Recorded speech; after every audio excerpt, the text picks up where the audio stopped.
Satu hari 5 kali, subuh, zuhur, asar, maghrib, isya. Kata-kata ihdinas siratal mustaqim berkali-kali saya ucapkan. Tapi dengan Bapak itu berkata, apakah kamu sudah menemukan? Akhirnya saya terpikir, iya Pak, hanya melafazkan aja ihdinas siratal mustaqim, tapi tidak tahu jalan lurus itu yang mana. Akhirnya Bapak itu mengatakan, kalau jalan yang lurus itu ada bersama Isa Al-Masih, Tuhan Yesus. Setelah berbicara dengan Bapak itu, saya pulang. Saya buka Al-Quran kembali. Ternyata di dalam Al-Quran itu ada surat kaki, di bawah surat kaki itu. Ihdinas siratal mustaqim, ada surat kaki, itu menunjuk lagi ke ayat yang lain. Di ayat yang lain, di situ mengatakan di surat Al-Zukhruf. Di surat Al-Zukhruf ayat 61.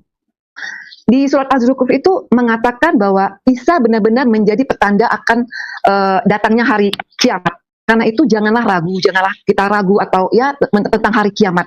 Isa bilang, ikutlah aku. Akulah yang menunjuk jalan yang lurus itu. Jadi akhirnya saya berpikir, apakah di surat Al-Fatihah ini jawabannya di surat Az-Zukhruf? Lama saya renungkan surat Al-Fatihah dengan surat Al-Zukhruf. Karena memang kalau waktu di Islam dulu, memang Imam Mahdi itu identik dengan Isa yang akan turun. Tanda-tanda hari kiamat, Isa akan turun sebagai Imam Mahdi, menjadi hakim untuk seluruh umat manusia di muka bumi ini. Sedangkan di sini mengatakan Isa lah tanda-tanda tentang hari kiamat. Setelah itu saya berpikir, oh berarti Isa lah yang menunjukkan jalan kebenaran itu. Selamat malam Pak, terima kasih Bapak buat kesempatannya bisa saya masuk di channel Bapak. Selamat malam semuanya, Shalom.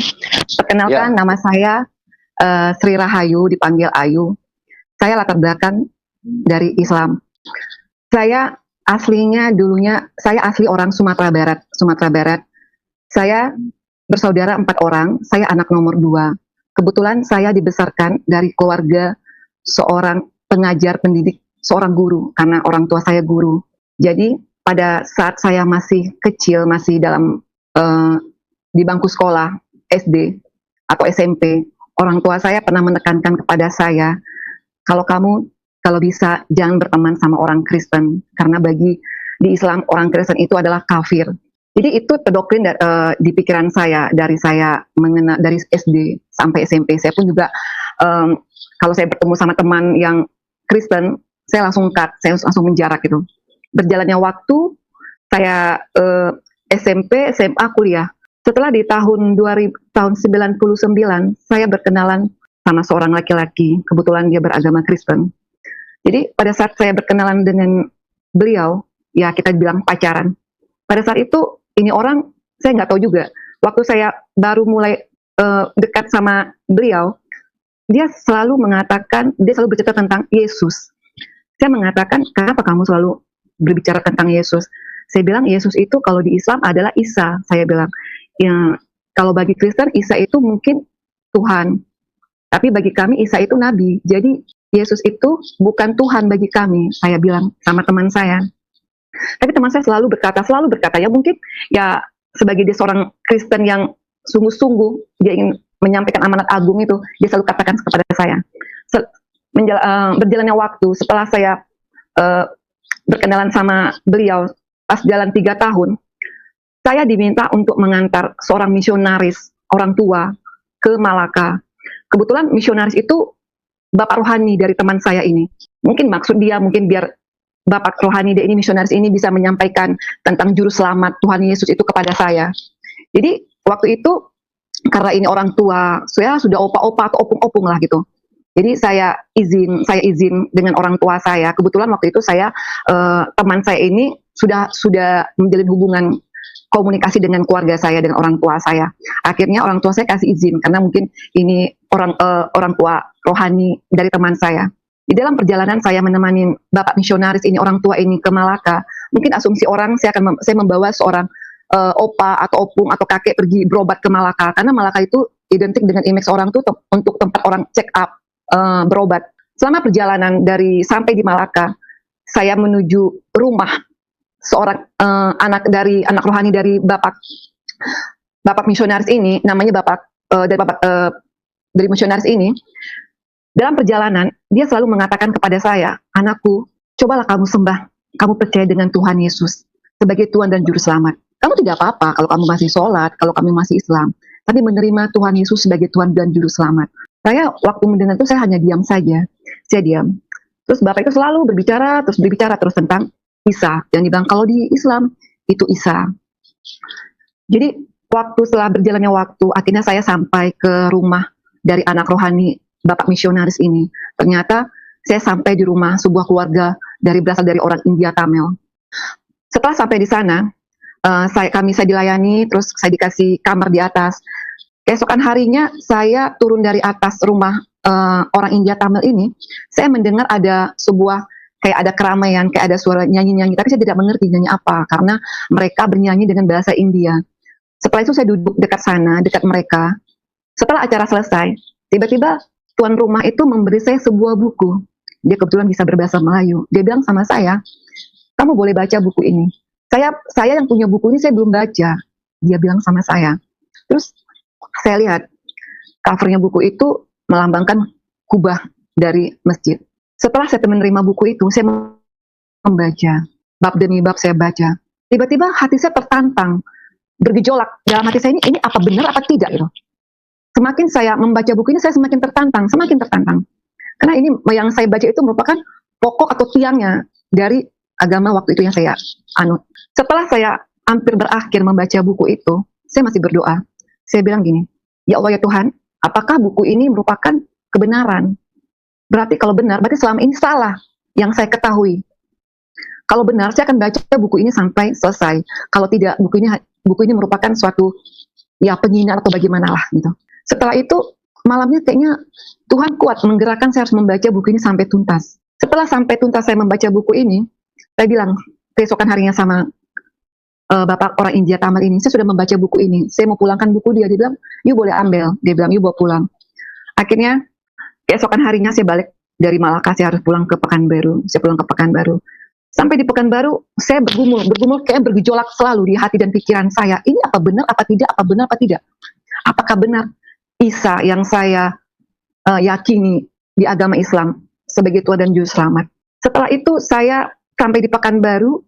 Keesokan harinya, di hari Minggu, saya berani beribadah datang ke sebuah gereja yang ada di Pekanbaru. Di saat itu, saya datang menghadiri kebaktian di gereja tersebut. Tiba-tiba, pas kita disuruh berdiri, kebetulan jemaat semuanya disuruh menaikkan lagu. Saya tidak tahu lagu itu apa. Saya disuruh berdiri, saya juga berdiri. Tiba-tiba, saya mendengar lagu yang dibawain sama jemaat di dalam gereja tersebut. Lagunya hanya ini. Ya Aba, Bapa, ini aku anakmu, layakkanlah seluruh hidupku. Pujian itu saya dengar seperti saya tiba-tiba merinding. Saya merinding, saya merasa ada suatu belayan yang dari ujung rambut saya sampai ke ujung kaki membelai saya begitu lembut sekali. Saya tidak pernah merasakan belayan itu sama sekali di saat umur saya pada saat itu 20-an. Seterusnya, Bapak yang di depan pendeta itu, dia menyuruh angkat roti dengan anggur. Saya tidak tahu ini apa. Kebetulan anggur itu ditutup seperti agar-agar. Jadi saya tidak mengerti, saya tidak makan. Saya masukin ke dalam tas. Pada saat saya mendengar, diulang lagi pujian itu, di saat saya mendengar lagu itu, saya merinding kembali. Begitu merdu sekali lagu itu saya dengar. Saya tidak pernah kayak seperti lagu-lagu dunia, misalnya lagu apa ya, lagu melankolis bagaimana, saya tidak pernah mendengar semerdu itu lagu itu. Setelah berakhirnya ibadah, saya pulang. Saya ketemu sama teman saya. Saya berkata, Bang, tadi aku ke gereja. Oh ya, terus tadi ada ini loh, aku dikasih ini. Terus kamu makan? Enggak, bukti kan aku kasih lihat. Dia tidak komen. Setelah itu, saya tertantang. Kebetulan saya tidak tahu, urapan di suasana di gereja itu membuat hati saya tuh rindu untuk kembali ke gereja itu. Berjalannya hari, minggu demi minggu, saya datang ke gereja itu. Ternyata, setelah berapa bulan setelah itu, gereja itu mengundang salah satu pendetanya tuh dari Islam, ex-Islam. Jadi waktu itu karena tahu para pengerja di gereja itu saya dari Islam, dia bilang, Mbak Ayu, ini Bapak ini ex-Islam loh, mungkin bisa ya berbicara atau ya bincang-bincang sama Bapak pendeta. Saya datang ke gereja itu pas waktu malam. Jadi Bapak itu dengan santai, kebetulan di gereja itu mereka lagi latihan untuk persiapan ibadah. Bapak itu sambil megang gitar. Dia berkata sama saya, kamu tahu surat Al-Fatihah? Tahu, saya bilang. Kamu bisa membacanya? Bisa Pak, saya bilang itu. Coba kamu baca. Dia sambil ngiring dengan gitar. Saya baca, Bismillahirrahmanirrahim, Alhamdulillahirrahmanirrahim, Ar-Rahmanirrahim, Maliki Yaumiddin. Sampai di saat kata-kata Ihdina Sirotol Mustaqim. Dia bilang, stop. Kamu tahu itu artinya apa? Ihdinash shiratal mustaqim. Saya bilang, saya tahu Pak. Tunjukilah kami jalan yang lurus. Apa kamu sudah mendapatkan jalan yang lurus? Saya terdiam. Lama saya berpikir. Saya bilang, oh iya ya. Setiap saya sholat, 1 hari 5 kali. Subuh, zuhur, asar, maghrib, isya. Kata-kata ihdinash shiratal mustaqim berkali-kali saya ucapkan. Tapi dengan Bapak itu berkata, apakah kamu sudah menemukan? Akhirnya saya terpikir, iya Pak, hanya melafazkan aja ihdinash shiratal mustaqim, tapi tidak tahu jalan lurus itu yang mana. Akhirnya Bapak itu mengatakan, kalau jalan yang lurus itu ada bersama Isa Al-Masih, Tuhan Yesus. Setelah berbicara dengan Bapak itu, saya pulang. Saya buka Al-Quran kembali. Ternyata di dalam Al-Quran itu ada surat kaki, di bawah surat kaki itu. Ihdinash shiratal mustaqim, ada surat kaki, itu menunjuk lagi ke ayat yang lain. Di ayat yang lain, di situ mengatakan di surat Al-Zukhruf. Di surat Al-Zukhruf ayat 61. Di surat Az-Zukhruf itu mengatakan bahwa Isa benar-benar menjadi petanda akan datangnya hari kiamat. Karena itu janganlah kita ragu atau ya tentang hari kiamat. Isa bilang, ikutlah aku. Akulah yang menunjuk jalan yang lurus itu. Jadi akhirnya saya berpikir, apakah di surat Al-Fatihah ini jawabannya di surat Az-Zukhruf? Lama saya renungkan surat Al-Fatihah dengan surat Al-Zukhruf. Karena memang kalau waktu di Islam dulu, memang Imam Mahdi itu identik dengan Isa yang akan turun. Tanda-tanda hari kiamat, Isa akan turun sebagai Imam Mahdi, menjadi hakim untuk seluruh umat manusia di muka bumi ini. Sedangkan di sini mengatakan Isa lah tanda-tanda tentang hari kiamat. Setelah itu saya berpikir, oh berarti Isa lah yang menunjukkan jalan kebenaran itu. Setelah berjalannya hari demi hari demi hari, saya ke gereja, tiba-tiba namanya orang tua, hati nurani sebagai seorang orang tua. Mama saya berkata begini, kamu kok tiap hari Minggu keluar sih? Dia bilang, kamu sepertinya kayak orang Kristen pergi ke gereja. Saya terdiam. Akhirnya saya putuskan untuk tidak di jam itu saya bergereja lagi di tempat gereja yang di mana saya menerima sesuatu belayan yang begitu lembut, kasih yang begitu lembut yang saya rasakan.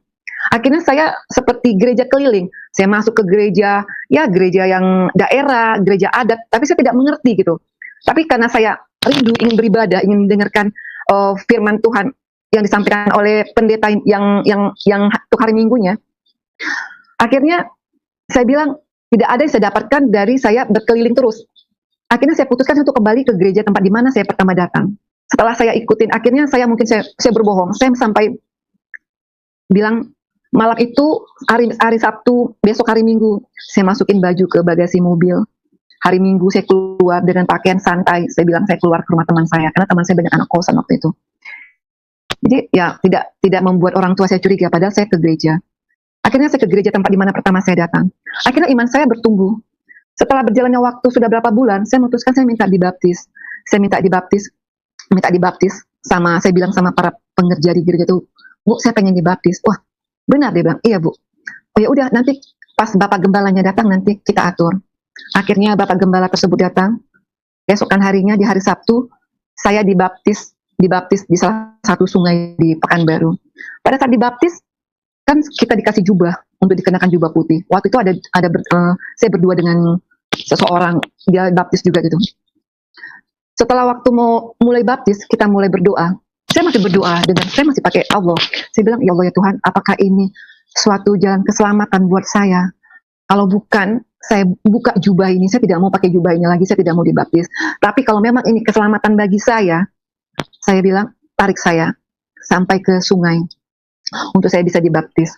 Setelah itu, akhirnya pendeta bilang, pendeta berdoa, saya boleh dibaptis. Bisa dibaptis itu saya merasakan sesuatu ada kayak turun dari langit itu, saya tidak bisa mengungkapkan dengan kata-kata apa yang saya rasakan.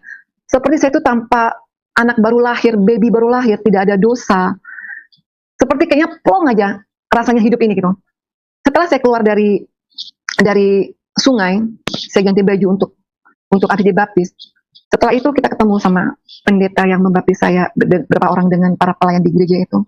Dia bilang gini, Ayu, sekarang nama baptis kamu saya kasih Hana.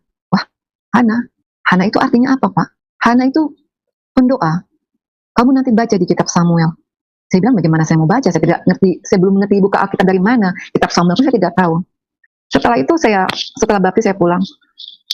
Timbul di hati saya dalam perjalanan dari tempat saya dibaptis itu menuju rumah saya udah meninggalkan yang lama, saya udah menatap yang baru.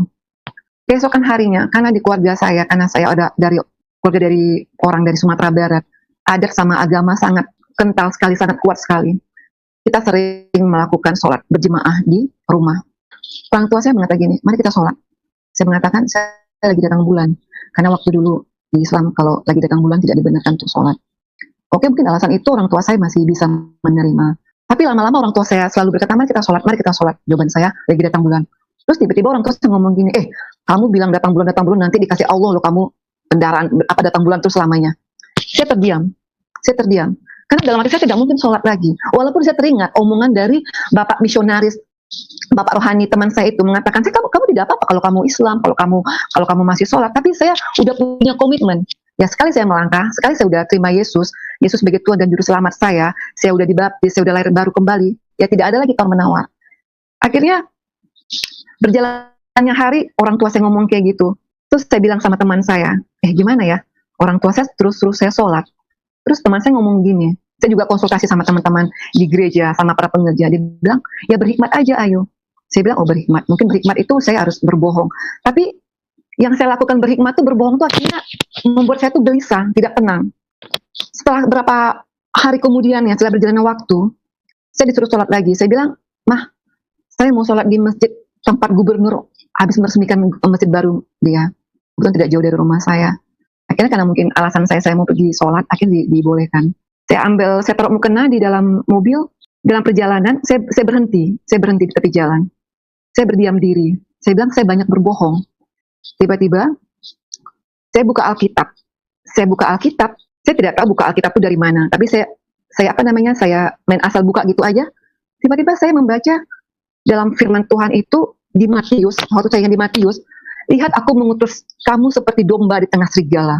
Hendaklah kamu cerdik seperti ular, tulus seperti merpati. Saya diam. Maksudnya ini apa ya? Setelah berakhirnya waktu maghrib, saya pulang kembali. Ya mungkin orang tua saya mengatakan saya sudah selesai sholat.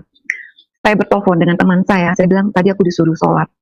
Tapi aku pergi ke masjid tempatnya gubernur habis meresmikan. Aku bilang alasan, aku berhenti di tepi jalan, jadi aku membuka Alkitab. Firman Tuhan aku baca, berkata begini, teman saya diam aja, mungkin dia mengamati.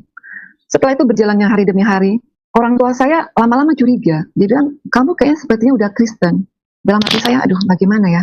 Saya jujur, saya belum menikah. Saya masih tanggung jawab orang tua. Kalau saya diusir, saya mau tinggal di mana? Saya mau kemana? Berkecamuklah di hati saya gitu kan. Tapi saya tidak bisa berbohong sama orang tua saya. Kalau saya sudah tidak satu agama dengan orang tua saya. Pada malam harinya saya buka Alkitab. Saya waktu itu saya nggak ngerti baca saya belum tahu dari Kejadian sampai Wahyu, saya main asal buka aja. Tiba-tiba firman Tuhan banyak berbicara kepada saya di Matius. Pada saat itu saya membaca di Matius, Tuhan mengatakan, barang siapa yang menyangkal aku di depan manusia, aku akan menyangkal kamu di depan Bapa yang di sorga. Jadi saya bilang, aduh saya menyangkal Tuhan di depan keluarga besar saya. Berarti Tuhan pun akan menyangkal saya di depan Bapa di sorga. Sedangkan saya sudah menerima Tuhan Yesus sebagai Tuhan dan Juru Selamat saya. Akhirnya saya berkecamuk terus di hati saya. Akhirnya saya memutuskan, saya bilang sama teman saya. Pada saat itu kita berteman sudah berjalan 5 tahun. Saya bilang, Bang, kayaknya aku nggak bisa lagi untuk berhikmat atau berbohong kepada orang tuaku. Masalah keyakinan yang kuanut sekarang. Karena Tuhan sudah berbicara, saya tertampar dengan firman Tuhan ini. Kalau kamu menyangkal aku di depan manusia, aku akan menyangkal kamu di depan Bapa di surga. Padahal saya sudah mengakui Tuhan Yesus sebagai Tuhan dan Juru Selamat. Setelah itu, mungkin tiba saatnya akhirnya, ya teman saya mengutus utusan dari keluarga dia untuk melamar saya. Akhirnya kita menikah. Tapi saat menikah kita pun berkata bahwa kita di luar kota lah, di luar negeri lah gitu. Setelah menikah, seminggu setelah itu saya pulang ke rumah orang tua saya. Tapi namanya orang tua saya, dia sebagai seorang ibu, dia sudah merasa kalau saya ini anak ini bukan sejalan lagi sama dia. Ya namanya kebohongan, ya pasti akan tercium juga. Jadi ada yang menyampaikan kalau saya sudah Kristen. Tapi karena dia tahu saya sudah menikah, dia pun mungkin tidak bisa untuk berkata, karena saya sudah jadi tanggung jawab dari suami saya. Tapi dia melihatkan sikap, ya jutek gitulah mukanya, kesal. Setelah itu saya sudah berumah tangga, saya dengan keluarga kecil saya. Setelah saya melahirkan anak saya pertama, orang tua saya datang ke rumah saya pas waktu itu Natal. Sebenarnya tidak akan bakal mau datang, karena melihat cucu. Setiap orang tua saya datang pada saat itu, seperti kayak dia duduk di rumah saya itu, seperti kayak di kursi itu kayak ada bara api atau sebuah kursi berduri lah, sehingga bikin dia harus cepat keluar dari rumah anaknya gitu. Berjalannya waktu, saat saya sudah punya anak pertama, saya melahirkan anak pertama. Jadi ya namanya orang tua, ternyata anak yang saya lahirkan seorang laki-laki. Pada saat itu suami, karena saya melakukan persalinan, melakukan sesar, pada saat itu suami saya agak telat datangnya. Waktu itu dia ada urusan kerjaan lah, mungkin ada meeting. Tiba-tiba ya orang tua saya, papa saya mengazankan anak saya. Ya, karena kan kalau Islam, ya dia mungkin meyakini kalau ini cucu ini masih Islam, anak masih Islam gitu kan. Padahal dia udah tahu kalau saya sudah Kristen. Dia azanin anak saya. Waktu anak saya lahir. Setelah itu, setelah saya udah mulai kuat lah setelah dilahirkan, saya datang ke gereja, saya antar anak saya untuk penyerahan anak ke gereja. Tiba-tiba Bapak pendetanya berkata, saya tengking, roh Al-Fatihah, surat Yasin, dan semuanya lah. Pada saat itu luar biasa, anak saya melengking 3 kali. Wah, wah, wah, dia bilang gitu kan. Jadi seperti kayak keluar gitu. Setelah itu, Bapak pendetanya, kebetulan suami saya memberi nama anak saya itu Joseph. Tapi karena Bapak pendeta itu, dia bilang begini, saya tambah namanya Joseph Paanea. Saya bilang, Pak, Paanea itu artinya apa? Paanea itu adalah penguasa. Wah, luar biasa. Saya bilang, nanti kamu baca di Kejadian, Paanea itu artinya apa? Kalau di bahasa Ibrani itu Yusuf. Yusuf diberi kuasa sama Fir'aun untuk menguasai Mesir, berarti orang kedua setelah raja. Setelah berjalannya, kebetulan anak saya menjadi cucu kesayangan dari orang tua saya. Tapi namanya, karena cucu kesayangan, orang tua saya, neneknya itu selalu, kalau misalnya apa, Bismillah ya. Nah, Bismillah kalau dia ngasih cucunya makan gitu. Saya diam aja gitu. Tapi yang penting bagi saya, kalau anak saya udah saya serahkan, saya percaya segala roh Al-Fatihah, surat Yasin, apapun lah, sudah kita katakan di dalam nama Tuhan Yesus. Jadi saya tenang saja. Berjalannya waktu, akhirnya saya melahirkan anak kedua. Waktu saya melahirkan anak kedua, karena saya anak perempuan, kalau kami orang Sumatera Barat ini, kalau habis melahirkan terus di rumah orang tua, ya orang tua perempuan lah yang mengurus. Jadi pada saat itu saya diurus sama orang tua saya karena masa nifas gitu ya. Setelah itu, seminggu setelah saya melahirkan, papa saya sakit. Tapi yang luar biasanya, Tuhan pakai anak saya Joseph ini, dia berkata begini kepada neneknya, pada omanya, Oma, sebelum papa sakit, Oma, kenapa opa itu pakai baju batik hitam-hitam? Janganlah Oma. Jadi terus papa saya ngomong gini sama mama saya, gimana cucumu ini? Kok aku disuruhnya buka pakai baju ini? Ya namanya anak kecil mungkin ya, mama saya bilang ya anak kecil. Tapi setelah itu anak saya melarang opanya untuk berpakaian baju hitam, baju batik itu. Keesokan harinya papa saya sakit, memang dia ada bawaan jantung. Jadi tapi waktu dia sakit itu, tapi waktu saya melahirkan, papa saya sempat mengantar saya untuk check up kembali sama dokter, karena saya harus periksa karena operasi. Mungkin karena saat itu mungkin dia tahu mau pergi, dia sayang sekali sama saya. Sini papa antar kamu ke dokter.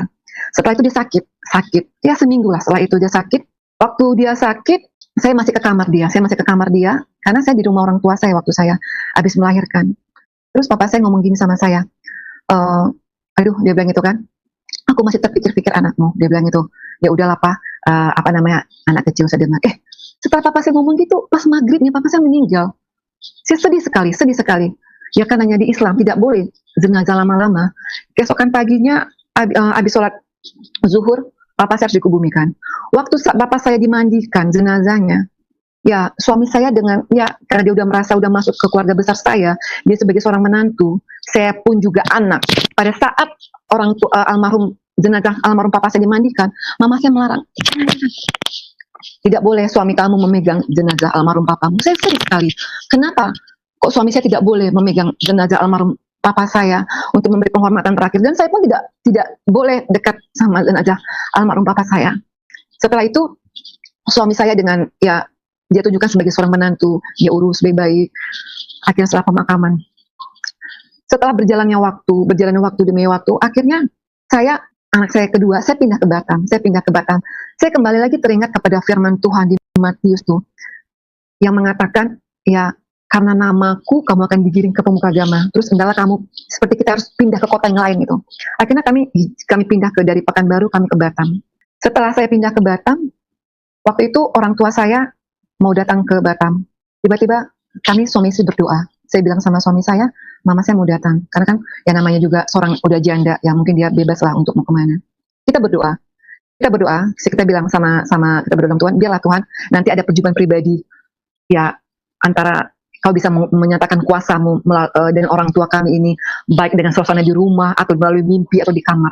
Tapi orang tua saya pernah berkata begini sama saya, Ayu, saya bermimpi loh, kamu dibawa sama seorang laki-laki yang ganteng sekali, bukan seperti kayak orang Indonesia, seperti kayak orang Timur Tengah.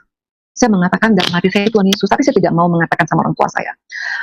Akhirnya orang tua saya barulah kali itu dia melihat saya di Batam. Tapi saya tidak pernah mengatakan sama orang tua saya kalau saya sudah Kristen. Karena bagi saya, untuk apa saya mengatakan kalau saya sudah Kristen, tidak ada buah yang saya lihatkan kepada orang tua saya. Kalau saya menjadi seorang Kristen hanya menjadi seorang Kristen yang sebuah buah yang asam, yang pahit, yang akan dimakan terus dimuntahkan, untuk apa gitu. Saya ingin melihatkan bahwa kekristenan saya ini sama orang tua saya itu sebuah buah yang manis, yang harum, yang ranum, yang enak dimakan, enak dicium, sebuah yang ranum, yang manis. Berjalannya saya kasih lihat terus sama orang tua saya. Kami mengasihi orang tua. Saya bilang sama orang tua saya, Ma, walaupun saya sudah tidak satu jalan lagi agama sama Mama, tapi saya tidak akan menjauhi Mama. Saya akan terus menghormati Mama. Karena dalam firman Tuhan di Alkitab pun berkata, hormatilah orang tuamu agar panjang umurmu. Jadi saya harus menghormati orang tua saya. Ya, Mama sebagai orang tua saya, dan orang tua, maksudnya itu orang yang lebih tua dari saya umur pun saya hormati. Setelah itu Mama saya bisa mengerti, dia coba untuk memulai menelaah, memikir. Karena Mama saya seorang guru, dia pintar itu Mama saya itu. Karena saya juga bisa merasa hatinya, karena dia terpukul juga, karena dia juga aktif di tempat wirid pengajian di rumah. Karena saya pun dari kecil saya juga dimasukin madrasah. Orang berkata, ibu itu mengajar sekian ratus orang anak berhasil, tapi mengajar satu anak tidak berhasil, anaknya bisa murtad. Karena kalau dulunya Islam mengatakan kalau Islam pindah ke Kristen itu murtad. Ya mungkin orang tua saya ya berkecamuk, tapi dia lama-lama dia melihat sesuatu bagi saya itu tidak ada yang salah kekristenan saya itu. Saya lihatkan. Ya semakin lama saya pun semakin untuk mempelajari firman Tuhan. Saya mempelajari firman Tuhan, saya baca. Saya pelajari tentang buah roh, tentang kasih, tentang sukacita, damai sejahtera. Jadi saya lihatkan, saya impartasikan terus kasih. Saya menghormati, saya mengasihi keluarga besar saya mengasihi orang tua saya. Akhirnya orang tua saya terpikir, oh nggak ada yang aneh, nggak ada yang sesuatu yang apa. Tapi mungkin dia juga akan terus berdoa juga di dalam hati dia. Di dalam hati dia saya rasa ya, saya juga tidak pernah bertanya, tetap terus berdoa, saya untuk balik lagi bersama dia gitu.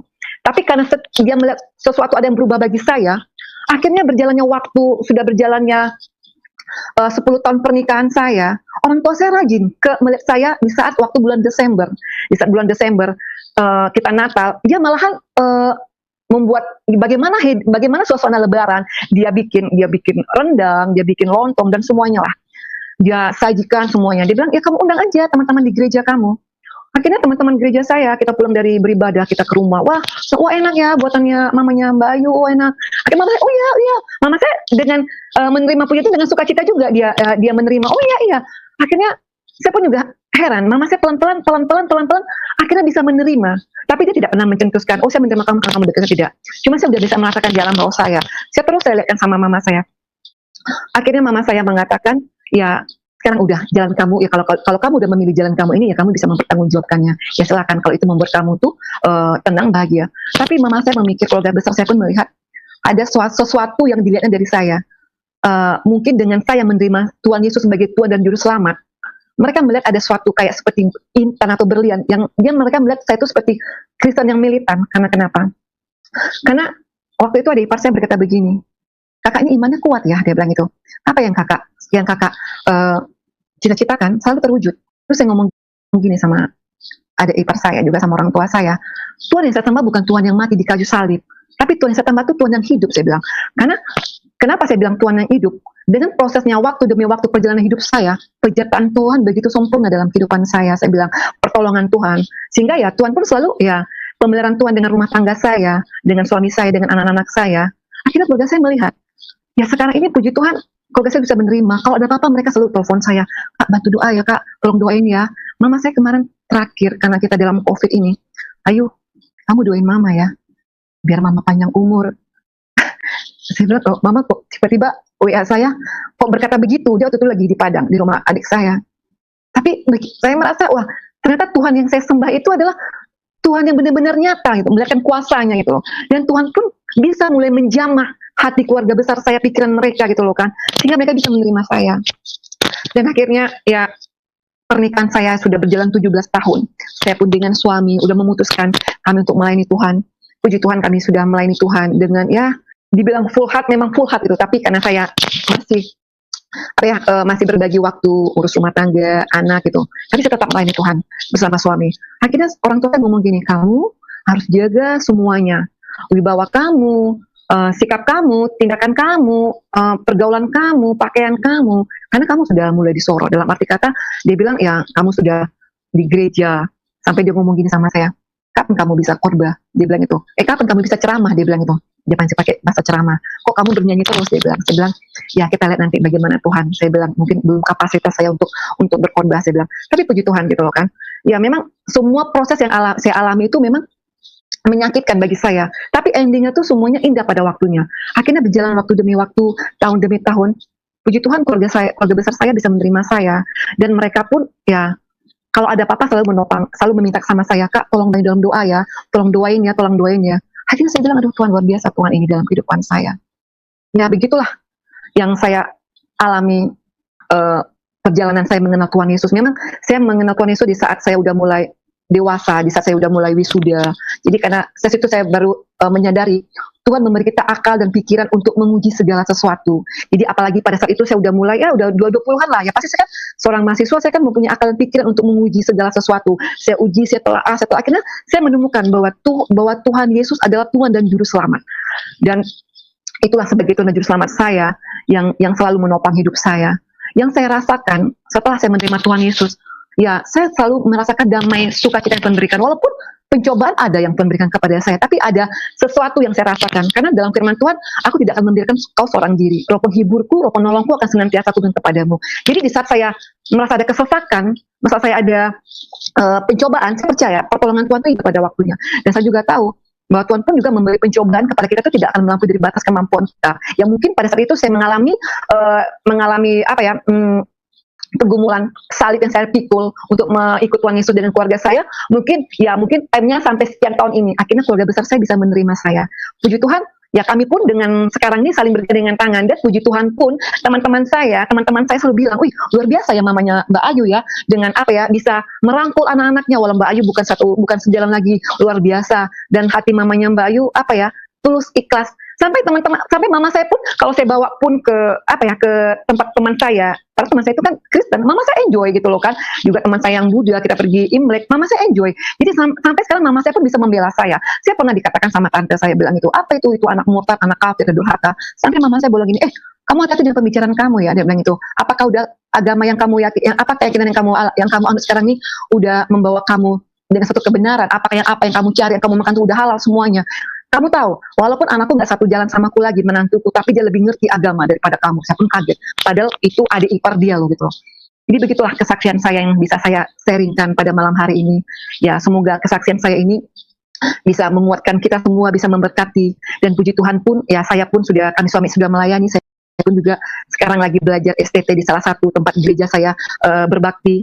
Ya doain saya bisa mengikuti STT ini dengan tamat. Terima kasih Bapak.